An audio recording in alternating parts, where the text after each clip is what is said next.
করতেছেন আবার বিক্রি করতেছেন, তাই না? আচ্ছা, আমি যদি আরেকবার একটু আমার দর্শকদের মনে করায় দেওয়ার জন্য বলি, আপনার শুরু ছিল কয় টাকা জানি বিজনেস? শুরুতে টাকা ছিল না। এই টাকাটা আপনি যেটাই করেন, মাংস যে কিনে নিয়ে আসছেন, মাংস কিনে নিয়ে এসে টাকা ছিল না। ৫ টাকা ছিল রিক্সা ভাড়া। ৳৫ রিক্সা ভাড়া, জি। মাংসটা বাকিতে কিনছিলেন? বাকিতে কিনছি। যদি বিক্রি না হইতো? বিক্রি না হলে যে আবার পরে আস্তে আস্তে বিক্রি করে দিয়ে দিমু বা কাজ করে দিয়ে দিমু এরকম মাথায় ছিল। বাকিতে নিয়ে এসে আপনার ১৭ বছর বয়সে তখন আপনি ৳২৫,০০,০০০ টাকার বিজনেস দাঁড় করালেন। তারপরে এরপরে আমি বিয়ে করে ফেলি আপনার ২০০৩ সালে। পছন্দের বিয়ে। জি, আমার খালাতো বোন। আচ্ছা, বিয়ে করে ফেলে আমার বয়স এ সময় আপনার ১৮-১৯ এর কাছাকাছি আরকি। আচ্ছা।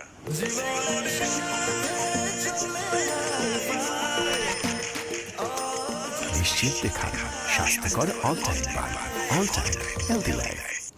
এক পর্যায়ে আমার প্রথম বছর ছেলে হয় আমার।